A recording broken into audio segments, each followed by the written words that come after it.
in every case you come, you are always involved in the petty arguments, like you are attacking him that he was arrested, when you were kidnapped. That's all that you do. I am talking about your lack of intellectual quality is not my problem. I am talking about what you need to do, maybe go back to school. When argument is lost, usually people resort to ad hominem attacks. That's when you realize that Andrew Mwenda had lost the argument. Natanika kuvuma. Your mother and be educated. Be educated how to be part of those who are coming here and whipping up sentiment and sounding stupid doesn't make anything. Now, that's the mentality that you have. Can I finish answering these questions before he rudely interrupts? Honorable Semujju, let General respond. No, Tumwine must stop thinking that he's in the mass. You are indisciplined, you are a negative force. You cross the road, you are the only one using acacia. Yes. You remember? Now, you better grow up. You have just survived. Remember when you were fighting with Oranje in Parliament? You who has so discipline. What? So what? So what? General Muhoozi Kainerugaba, who also happens to be a son of the president. We are lucky we are the only country with the president and his son managing defense. You need to understand how President Museveni works. Many of you, one by one, you will find yourself in prison. You can sit here and are laughing. I don't know how fun that is. Comfortably, because they are talking about Besigye, his opposition. That Besigye we are talking about was the one tweeting Museveni. You're watching Mordecai Marissa Live Political Commentary. Please consider subscribing to help grow Uganda's Voices of Struggle ecosystem. Thank you. I cannot appreciate you enough for using your valuable time to always go on social media, break down things for people.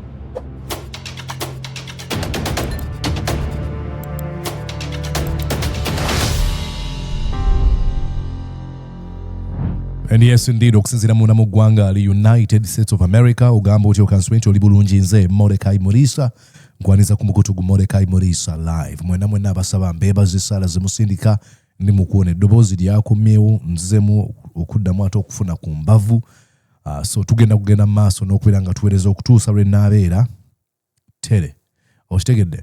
Alright, tugenda kutunira omusajja oyo Ibrahim Semujju Nganda NTV yamukozeeko story oba NTV ya Akawungeezi. So ogenda maaso n'ogiraba was amazing story. Baadde batunira Ibrahim Semujju Nganda abamu ku bantu betugenda okubeera nga tusiba mu parliament eno ate eddako. Now, I will have to say this. Manyi abantu baffe abamu beetaaga okubeera nga bannyonnyola. Nyinza okuba nali saagala Ibrahim Semujju Nganda de mu parliament. Tekitegeeza nti mulabe wange. Absolutely not. Nali saagala n'ababaka abalala bangi nnyo badde mu parliament. Tekitegeeza nti balabe. Nali ndowooza nti George Musisi presented himself as a better candidate than Ibrahim Semujju Nganda.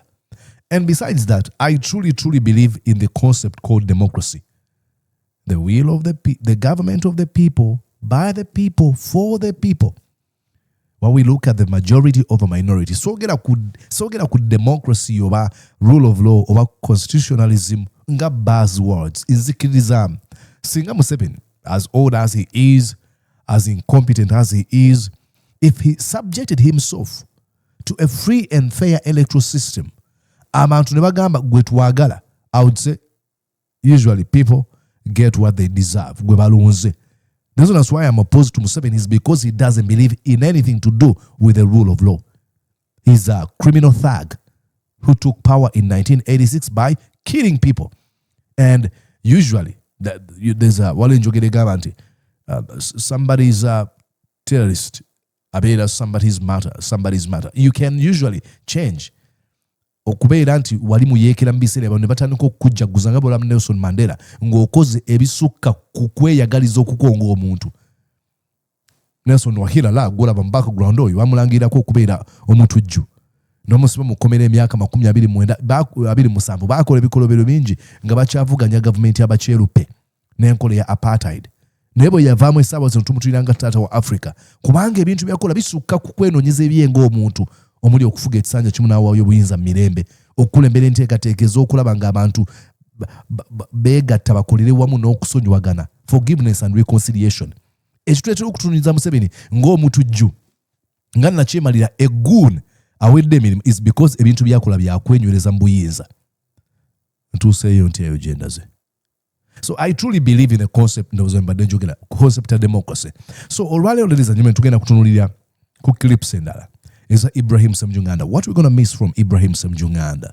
But not only that, we're going to ask a question. Why did Ibrahim Semujju Nganda lose? And this question can be applied to the rest of Medard Lubega Sseggona, Muhammad Mwanga Chivumi, who was cheated, he didn't really lose. Bamu Bakalulu oyo ye mwala bechibakola makago kutta abantu. Then Mathias Mpuuga n'abalala abali mu mukago gwa Ssuubi. So kitugenda okutulira naye nga tunabagenda yeyo nja kulaga kumu ku butambi nga egambye nti osogenda ku NTV Akawungeezi YouTube channel n'olaba story gye bakoze ku Ibrahim Semujju Nganda eku ebyafaayo gyava kibi byonna byesigenda kugendamu naye nzikiriza ezimu ku moments enzijukiriza Ibrahim Semujju Nganda kwe kutunuulira gwe bayita Andrew Mwenda, a complete intellectual charlatan, calling out olwa kikyali. Watch here how it went down. This was a sight to behold. You have been abusing your authority, Mwenda. You are in a chopper. You are in military uniform. And then seven kidnapped children from street and they are charged in the courts of law that they are putting on a beret. Again, like I told you, Mwenda is a complete charlatan, a liar to that. Bamugamba nti obadde ovumaganya etteeka tukulaba mu byambalo by'amagye otambula ku munyonyi z'amagye olyani. How is that related to Besigye's case? Because it is breaking the law. What? Mugamba nti Besigye yamenye etteeka mu bisango bimusibako. Semujju ali mu kugamba gwe okumenya etteeka nga terya kumako. Otandika otya. How is that really? Onogo batenda musajja mugezi. Hanu mwenda mugezi. This? Jeez. How is that? We're talking about abuse of authority. That's what you're talking about. In every case you come, you are always involved in the petty arguments, like you are attacking him that he was arrested, when you were kidnapped. That's all that you do. I am talking about your lack of intellectual quality is not my problem. I am talking about what you need to do, maybe go back to school. Or when argument is lost, usually people resort to ad hominem attacks. That's when you realize that Andrew Mwenda had lost the argument. Natandika kuvuma. The mother and be educated. Be educated. You are part of those who are here and whipping up sentiment and sounding stupid. Doesn't make anything. So where did you get? You have come and turned this debate into a shouting match. You want a shouting match? Then you can have it. Go ahead. No. Listen to projection. Oh, you've turned the debate into a shouting match. He's shouting on top of his voice. And I'm very good at it. So I am going to tell you, a man Besigye was plotting to murder Museveni. Was he using due process in that process? Andrew, was he subjecting Museveni to a court? As funny as defending Museveni, who launched a plot to murder Tito Okello Lutwa and Apollo Milton Obote. Jeez. When he discusses that he wants to shoot down his Andrew, can I Museveni is a human being. Museveni has, if I were in Museveni's shoes, I would not even have that man alive. Because he does not believe in due process. There is a process. Listen, but no advise about Muhozi, Mula be posting, Amula be mitwe. Of removing the government, he does not respect it. So there is a process. Which process did Museveni follow to remove the government? So which process did it doesn't matter. Museveni succeeded. It does. Museveni yaita process chi okusula government. Techikola makulu ekyo kubanga yawangula. Bw'okwata omuntu omwana omuto bw'omusobyako naye tebawakumanya. Tekirina buzibu. Bw'otta omuntu naye tebawakumanya. Tewali buzibu. Bobo obugagga bw'omu n'otabaawo abantu ne babonaabona kasita tukwatibwa. You know, Andrew Mwenda bamutenda musajja mugezi. Treason is only treason when you don't succeed. Should you when he was removing a government Besigye did not succeed. Besigye did not succeed. Therefore, he's subject to the law which he has violated. Museveni's greatness is that he succeeded. Besigye has failed. Here is the point. Listen, you are not going to give this man whatever to try to run roughshod of everybody. No, hold it. Why are you and Besigye not discussing the substantive case of what Besigye was plotting? Why are you saying, how did you get this evidence? Does it matter? Assuming I killed somebody and you stole the evidence. So now listen to the contradiction. When he is asked, of course, there's no evidence that Besigye was planning to kill Museveni. But listen to his say that when you ask him, does it matter? It doesn't matter now. kubanga ya wangu.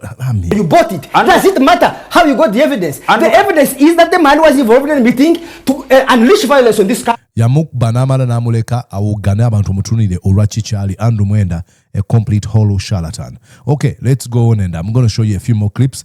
Wano yawulya tira Edith Mwine mu miguwa. Amanyi ba Edith Mwine, you have these people. Bwe twasubanga nga waliwo abaana eyo mu ssomero mbu ye yeetwala mbu wakabi kubanga anywa yogati mwenga munywa mazzi yogati agenda mu lubuto lwo n'ebyokulya ebyebbeeyi by'olya bya mu lubuto lwo oba bazadde bakuwa keesi z'ebyokulya 6 zizo tekikuwa beetu kummanyiira bano kye beetwala baani ba Edith Mwine ndi wanjawulo nze ndi Jeno mundabe Jeno serving your own interest so far yokugwanga. He put him in his place. Watch here. Officially serving office of the UPDF. And because I'm representing them even in parliament. But you remember he was retired. I was never retired.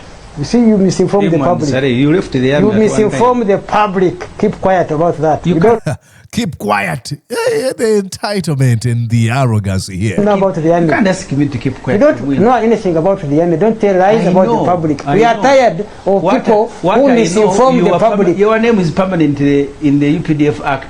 Of course. Even when you die, your name will remain the UPDF Act as the name of the High Command. You see, he that says, I know. He makes statements. And you think this is the National Army where Tumwine is a permanent member of the UPDF High Command? You have to prove that I was retired. Whoever alleges must prove. Yes. Do I have to everything Then about don't you? tell the Everything public. about you is irregular. Don't tell the Everything about you is irregular. I need to prove. Don't tell the public lies. Keep quiet. That your name or is say in the what law, you know. that you are a permanent member Please, of the UPDF don't put me in your shoes. I'm above it because Don't put me in your shoes. I am above it. What is this? I cannot argue what is my shoes. What is it's too big for you. Now, he came on this show. Ajja n'abasirikale bali awo bakutte emmundu 8 ne babuuka ku mmotoka ne beetooloola obaka tugambe UBC zuuno ntuuse Tumwine kuzimbazimba kati yagera otuuka mu studio nga is being confronted by a man who just came oba ajjidde na ku booda abatakitegeera kimusumbuwa agamba ono tamanyi tateekeddwa kuntya tekiina kye kikola. That is not true. You know the difference here is it true? And that's how you have lived. Secondly, when you cross the road in bajja buli ayagala kusomesa. Secondly, let me finish off. Let me finish off. Because you think you are above everybody. Now, that's the mentality that you have. Can I finish answering these questions before he rudely interrupts? Honorable Semujju, let General respond. No, Tumwine must stop thinking that he's in the mass. You are indisciplined. You are a negative force. You cross the road. You are the only one using acacia. You yes. Remember? Now you better grow up. You have just survived. Remember when you are fighting with Oranya in Parliament? You who has discipline. What? So what?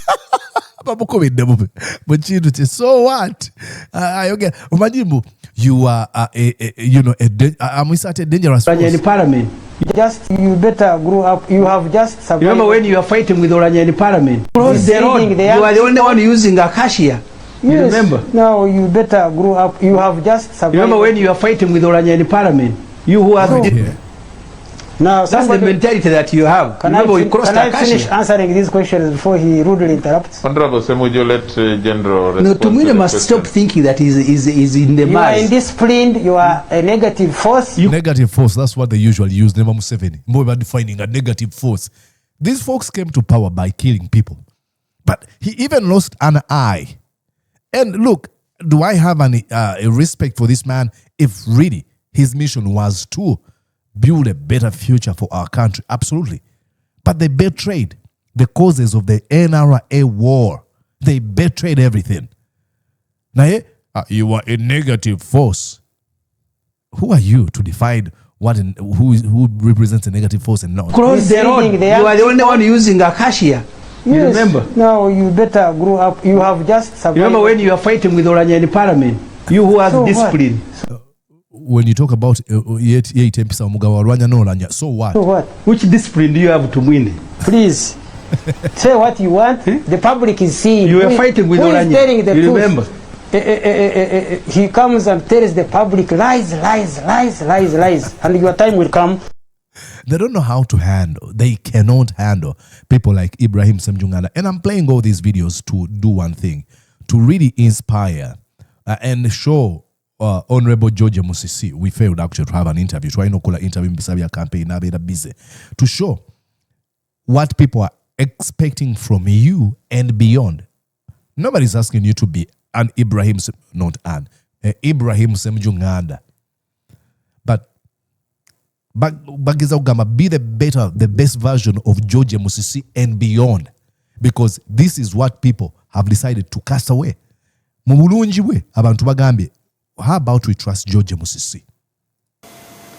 When we are doing a budget in Parliament, even UPDF was requesting for a budget for elections. I was attending a talk show here in the morning, not here. And people are running adverts now. It is a defense. After elections, go home. Defense, not electoral commission. So the opposition, as the Honorable Mwanga Chivumbi has said, you are not competing against Namayanja. No, it's not. You are competing against the whole state. You saw them, the NRM signatures endorsing him, people who were brought to accompany them were being delivered by military trucks. Exactly. Exposing the extremely lawless strategies of the NRM. Watch here. Ngalimu Parliament yagamba. Okay. You, Honorable Speaker, and to join you in welcoming our colleagues from Kenya. I actually thought I would say sorry for their citizens who were recently abducted. Talking about the abduction of George Nicholas Oyo and the other one, who is the other activist. Maybe when I go to Kenya, I'll ask them to do the same, because my leader, Dr. Besigye, was kidnapped from their country. But I'll do that when I go to Kenya. Mr. Speaker. Good. Awagezako kusagirira. Maybe nabasaba bwenagende Kenya nange mbasabe bakole ekimu kubanga omukulembeze wange bamukwata ali Kenya. Nange bwenagende Kenya mbasebe bakwate Museveni kyagezako okukola. And watch here wanongali mu parliament engeri jazawe elizamu dudugazanya clips ezenjawulo. In view of this letter, which you have said government can respond, I had thought the UPDF officers who come to this parliament and say nothing every day, that at least they will be able to tell us how they are going to deal with this matter, because they are members of parliament. Mm-hmm. And we are all supposed to declare, at least as MPs. But since Madam Speaker, you know that for them, they just come and sit and wait. When it is a controversial matter, they run away. He's jokingly calling them out. When it is a serious matter, they run away. And if it's not serious, they're just going to sit down. He's roasting them. Can you guide us as MPs, because they are also members of your parliament? What do they do? Since they can't speak for themselves, I am now helping them.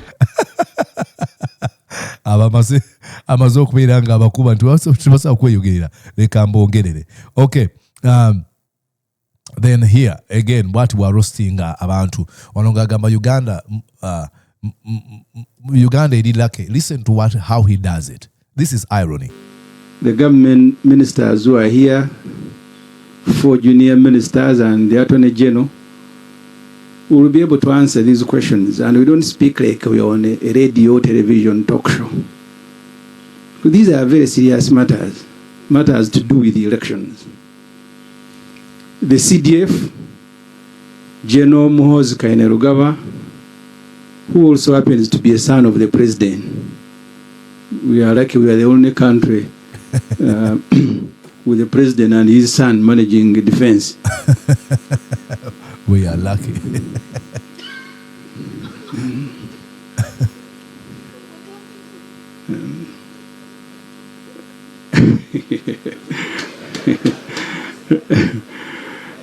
Mr. Speaker, maybe you need to restrain the ever silent military officers from making a noise that is not provided for in our rules. But see, he's always exposing those folks who just come to sit down. Okay, then there's another video where he was angayogera nalaba lugolo byoli oneyabba amabati. All of us at one time you will need bail.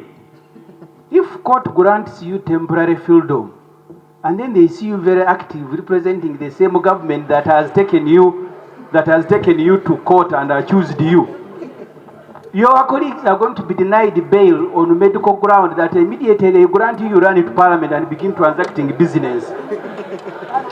So the procedure issue, because you see, I have been in court myself.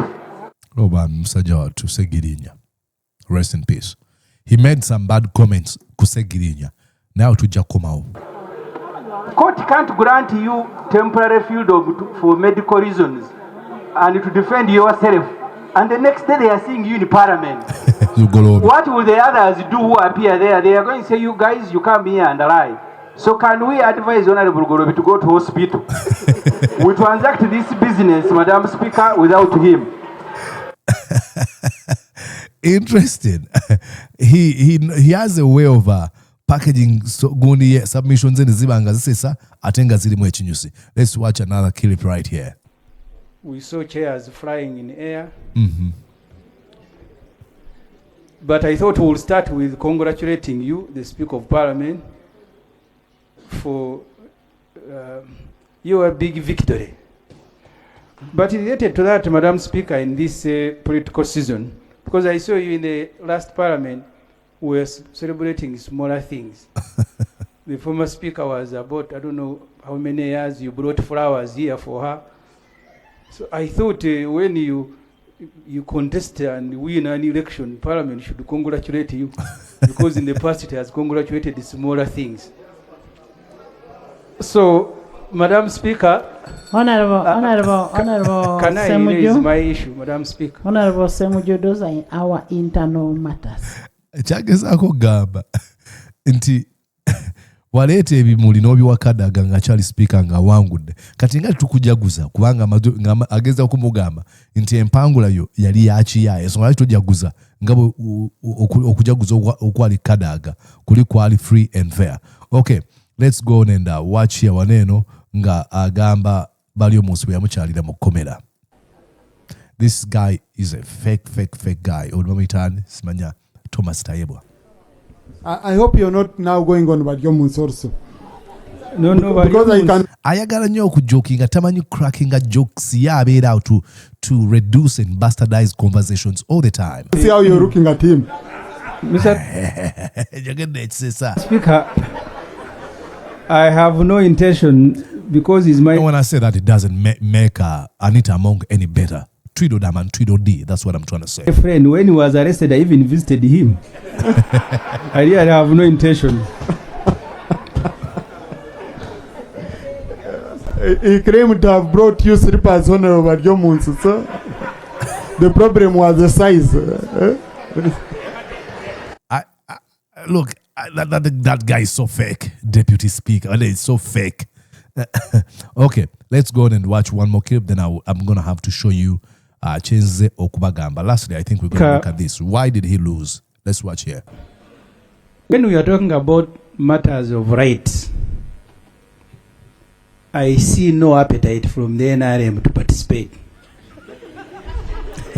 The other day you saw how Honorable Akamba was arrested, not even like a chicken thief. Grabbed. The tendency from my experience here is for our colleagues from NRM to think violations are limited to us. Mm-hmm. I told you here at the beginning of this parliament, I was in B2 in Maxon, where former Vice President Gilbert Bukenya had been a resident, where the Honorable Jim Mwezi had been a resident, the Honorable Mike Mukula, Vice Chairman of NRM, had been a resident. You need to understand how President Museveni works. Many of you, one by one, you will find yourself in prison.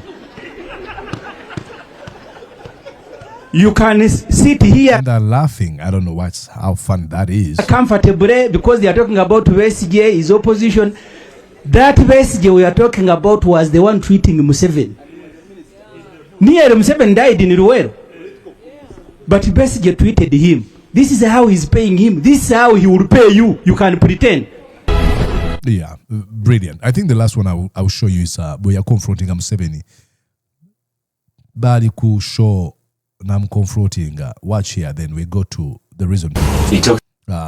Yali ayogera ku Nsimbi State House zekozesa. Listen to Museveni's defense. It's about the extravagance and big expenditure by State House and first you were talking about the convoy. I came with the convoy. Yes, that convoy is because of terrorism. This guy, obaye kuvadda mulimba bwati abatujju terrorism yentambuza n'emmotoka 150. Terrorism, I just walk on foot. I have no problem at all. Now, the 200 billion shillings for State House. Yes, this is because I'm not a decoration president. To be there just president. I am a working president. Now, this money, when some of the actors, everything. I think if you've been around in Uganda for some time, you'd certainly know that President Museveni will not answer that question. Museveni alina in studio. All the time he has offered himself is being urged to stand. Is so that illegal? He creates an impression that him as a person is not interested. But people are urging him to stand. And that's why in many... Reluctant dictator.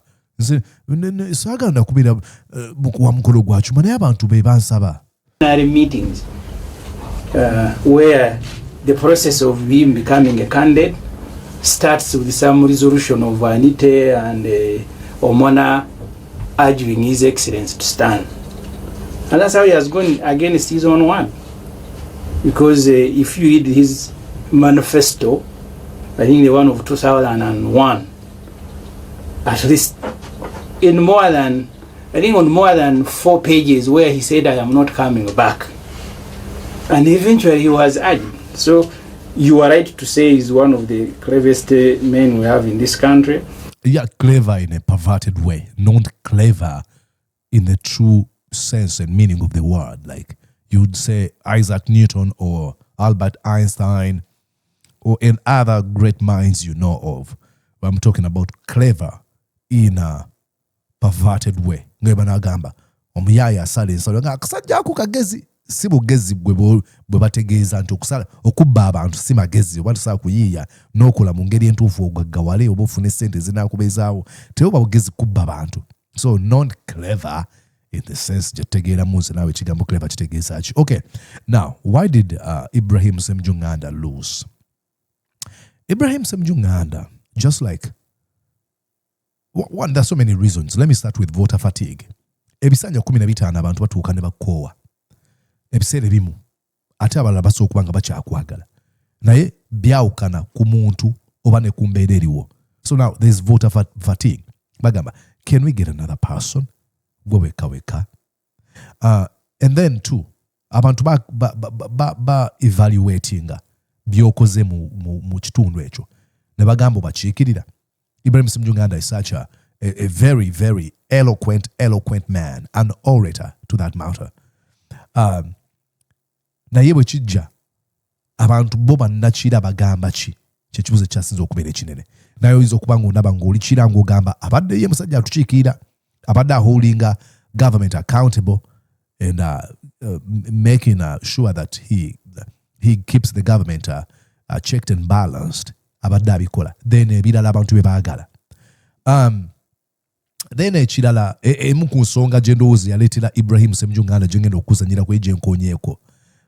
It is failure to know what you say when and how. But maybe nga sinaba na kutuuka awo. The waning influence of Dr. Kano Kizza Besigye, retired Kano, Dr. Kizza Besigye. This is not an attack on Dr. Kizza Besigye. I have so much respect for him. Naye ettutumu ly'okuba nti likendedde luli baarayidingira nnyo ku ttutumu lye mu kisanja kyasooka okujja n'ekyokubiri probably n'ekyokusatu. Kati wanene ettutumu lya Dr. Kizza Besigye alina ekyati babadde na ssente zennyini ez'okuba campaign z'ebintu ebirala bwe bityo. So ekyo nakyo kiyinza okuba nga kikyaleeta ensonga. Naye ekirala okulemererwa okumanya njogera ki era nkyogera ntya. mukana akaseera Ibrahim Semujju Nganda alina we yayogera nti yaba kuba mu NUP singa teyawa Muhammad Segirinya card. Now ebyo bigambo bikyamu nnyo okwogera mu mwaka gw'ebyokulonda ng'abantu bakava kufiirwa omuntu gwe babadde baagala. Now oyinza okuba oli ng'ondaba, think whatever you will ku Muhammad Segirinya naye mwana tu abantu baali bamwagala. And I can guarantee you nti singa ogenda n'onoonyereza mu bululu obwali bukubiddwako Segirinya obululu obuwanguzi buyinza okuba nga buli mu kifo kya ku mwanjo nnyo.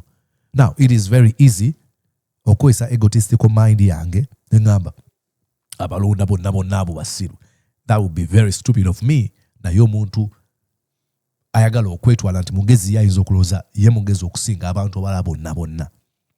So abantu baali bamwagala, alina n'ebintu bye yakola. Ng'okuva n'ogamba nze mba kuba mu NUP nali sigenda kumuwa card. Abantu abaafuna obujjanjabi mu bitundu bye yali akiikirira nga basenkwa ne badda ekira be basooka okuyega abantu obutakulonda. Byogera ddi nawa. Then ensonga endala bakiyita okwemanya. Watch it. It's always a learning curve. I spend more than 2 months. Yeah, but it's always a learning curve. You can imagine. You must have entered parliament when you were an underdog yourself. No. I have never. Parliament. Nedda. I covered parliament as a journalist for 10 years. In fact, I knew more about parliament than MPs during those 10 years. So I went to do work that I for which I already had knowledge. And I'm not saying everybody is going to be as gifted or as he was gifted. Like I was, because I had covered parliament. That benefit I had. There are people you can train. There are also others that you cannot train. The most important thing, and I have told people, I was in Chiganda, Kasokoso yesterday, I was in Insasa, and I am happy my people appreciate and they see that there is work to do in parliament. Apparently they did not appreciate. Yali alese bitabo mu studio zino reports za parliament okulaga biki byasoma na butya bwali omugezi okusinga abantu abalala. I am sorry. It is very easy okulowooza bwe kyekimuŋŋanze bwe na parading ebyuma bya studio bino byenkozesa ne ngamba gwe mundabe mumanye ebintu byempeereza gomanye ebyuma by'ennyiga wali. People don't want to know. Let me tell you about ekintu ekimu ku kwemanya okirabe. Abantu basobola okukuleka n'oyogera ku kikyoli mu ngeri y'okusaagiriza oba mu ngeri eri artistic ne bakuleka ne banyumirwa ne bazina naawe. Ne bw'okozesa ebigambo byemu mu kubakkakkanya bakwabulira. Kikyentegeeza. Chameleone asobola okugamba tuli banene, nze ndi munene, number 1 East Africa, nze asinga, tosobola, fire, nze bonna abawagizi bagamba yegweya ate nga basanyufu babyagala. Naye singa ayita olunaku olulala Chameleone n'aba nga ali ku interview n'agamba nze naye siri soogera nabanako leka daabe nze sirina abantu benkolagana n'abawagizi bange nabo bafala bonna basinga waliwo alina erijja ng'eryange. Abo bennyini abadde bawanika nga bagamba ye number 1 munene biki bennyini bagamba agambye atya agambye tetulina kye tuli nti obuwanguzi bwo buba bwabwe okusanyukako okusituka kubasitula. Kyoteekeddwa okumanya nti amagezi go gano g'oyogera mu parliament byonna by'olina si bibyo nga ggwe bibyo n'abalonzi. Bw'oyawula abalonzi ku bitabo byo babagamba so tatubalamuka abuntu. I hope people understand that. Bino byonna osobola okubyeyita mane mumpulira nnyimba ng'ennyonza ng'era bakutenda nti gwe Moze Radio oba Juliano oba Irene Namubiri oba Nava Gray basobola okutenda nti gwe Morris Kirya oli w'amaanyi twakulira ku mulembe gwa Kirya nabakayimba fonna n'osanga n'abayimbi abalanga babiyimba n'oteeka ne mu video y'abayimbi bonna nga bayimba ebyo ebigambo ne ba DJ. Naye olunaku lw'otulwa ku interview n'ogamba nze ku mulembe guno suubira nti waliwo ansinga tiwabalaba abayimbi bajja ne mu video zaye ne bagamba twakulira ku mulembe gwange kuba nabo bakikiriza nti nze abasinga okuwa akabi tebalina kye bali. Wait a second. Twayimba naawe kitegeeza Kirya oli kituntundu kuffe tuli kituntundu ku ggwe. Don't separate the two. So Semujju kye bayita elitism. Amagezi gange ganeeno nze mbasinga we yasinzira okwogera n'agamba yetazinira balunzi obeera odemonizinze abalunzi b'engeri gye bakulagamu essanyu. Tebakulaga ssanyu bw'owangula ne bakuzinira, tebakuzinira nti kubanga baddiikuula, bakuzinira kubanga kye baagala okuwa ng'ekirabo olw'obuwanguzi bw'otuuseeko nabo. Naye bw'okozesa kye bakozesa okukulaga essanyu okubakkakkanya, osuubira bani abagenda okukulonda. Tebazinira nti kubanga baddiikuula oba tebanyi byakukola oba tebalina mirimu. Ssanyu lye bagezaako okugabana naawe olisiime bw'otyo. Nze sizinira balunzi, yamaliza n'agazinywe video gye ziri. Awo bye bimusuula. Then again, ensonga endala nja kulaga kuwa n'eno. Watch here. I think I had something here, something a little bit. Yes. Njaga olabe waneno Charles Romushana yali adifending ataddeyo video n'agamba, I now see the Kyagulanyi gangster have deployed Musisi against Semujju in Kira Municipality. If you start getting defended by NRM state propagandists, kabaka wedde. Nzikasanda banga Frank Gashumba abo bani ba Romushana bakudifendinga kiba kiwedde. Bebaso okukuva bagamba Mpuuga oyo musajja mulungi nnyo. What? Maba bulya NUP kwani gweteekeddwa okusigaza n'okuleka n'okugoba. That. Ane nyini bwe yagendanga mu show bino bye yayogeranga Ibrahim Semujju Nganda mu ebyo byaliwo. Kati ebintu nga bino vaaki tebabikomya. Nze nagamba ko wante mwene wene nga bw'ebyobufuzi tuli mulimu omukyamu. Mulimu kayotunulira omuntu nga Medard Sseggona. Yes. Omuntu wenzo togenda nti Sseggona tasaanidde kubeera mu palamenti. Ate ekyo gwe wali akifumba, gwe wali akiyiiya. Tewali muntu yagamba nti Sseggona tateekeddwa kubeera mu palamenti. Ne waliwo enkola oba emitendera giyitibwamu omuntu okumuwa kaadi oba okugimumma. Oyinza obutakkaanya nakyo, naye si kyamunyoga okulowooza nti obutagiwa Semujju oba obutagiwa Sseggona kitegeeza nti abagenda okugifuna tebateekeddwa oba tebagwanidde. Oba tali loyo eri kibiina. Abantu betuvuganya nabo si byakubeera loyo bya kibiina. Oteekeddwa okubeera loyo eri ekibiina. Y'ensonga lwaki mwayawukana ne ba Patrick Oboya Muriat ba Nathan Nandala Mafabi kubanga tebaali loyo eri principles z'ekibiina ki FDC ne mugana ne mutandikawo People's Front for Freedom. Zino principles tezibeera applicable w'ozaagalira wokka.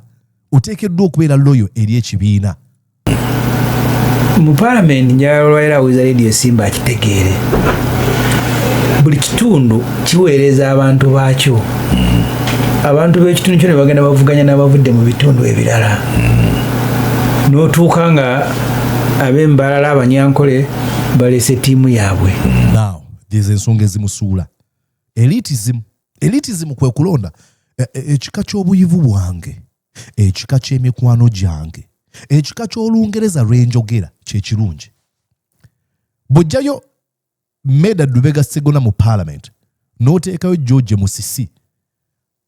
George Musisi manyi nti first of all point osigikiriza naye George Musisi suubira nti Musisi lyaluuka kwa oba lunubbi oba lwewaffe mwankole. Ye lwaki alowooza nti bw'ojjayo Sseggona nga ekitundu Buganda kisindiseeyo ono n'oteekayo George Musisi abatakola.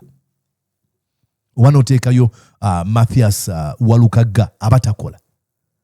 Ebyo bye bireetera omusajja ono okugwa. Tebitegeeza nti nkyawa Ibrahim Semujju Nganda he can actually bounce back mu kisanja ekijja singa George Musisi abatakoze bulungi eri expectations abadna Kira Municipality. So bye bimu ku bye natule ne ngamba okay, this is why this man lost, but he's going to be missed. He's going to be really missed. And lastly, ndoza bamubuuzaako, do I have that video or I lost it? I might have lost it. Oh boy. I think I was being interviewed by, oh boy, where did I put it? Oh, okay. I think I have it here. Let's check here. I think I do. Yes, I do. Maybe. Yes, I got it. Yeah. I wanted okulemererwa okusoma embeera y'obudde. Watch, listen here.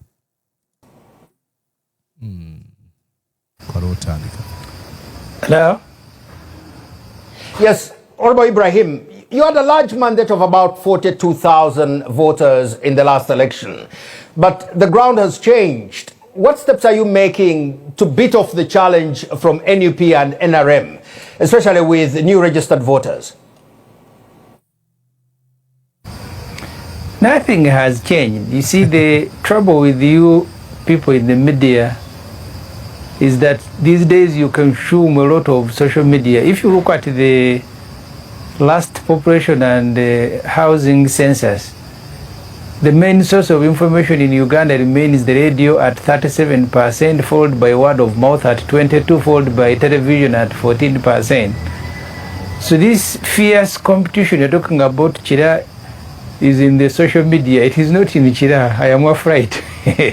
See, he rightly, immediately dismisses this. Agamba, social media. We have 200,000 voters in 200,000 in Kira Municipality, but in the last couple of years. Now, he became so comfortable. He became extremely comfortable. For Charlie. Social media. And still, there are so many people who continue to expose how ignorant they are when it comes to social media. Until you tell them, maybe they believe, or sometimes they don't. Kubango jabatu nilolumu government abe Japan ba collectives obukadde 50 oba mu America but tebasinkana nkone ba kunganyiza obukadde 9 ne babuwereza Bobby Wine yenga taziina ate na gamba social media eyo tekuli bantu bawagabuwazi nga mukwano ogwawa sina sente olite yafuna abantu abamuwagira okuva mu America ntie ate gwenga tubafuna naddamu kujoboja. Anyways, you get the point here. I have respect for Ibrahim Semujju Nganda, an inspiration for me, just like the rest of other guys. Abali musubi abo mukago ogwo naye kati tuwe ekyokuyiga tobeera nnyo comfortable. Okay, oyinza okuba inendowooza endala yonna gy'olowooza lwaki Semujju yaluzinga. Go down and write it. Go on and write it down in the comment section. So go down and write it. Go on and write it down in the comment section, and I'll truly appreciate. Nja kubanzira waneno, please stick around. Mwebale nyisala video badde mpamvu tugenda meka dakika 45. Are you kidding me, Mordecai? Okay, nkomi wano. Bye bye. Did you enjoy what you just watched? I'm sure they did. I'm going to guess that you did. How about you consider subscribing to Mordecai Marissa Live YouTube channel? Thank you.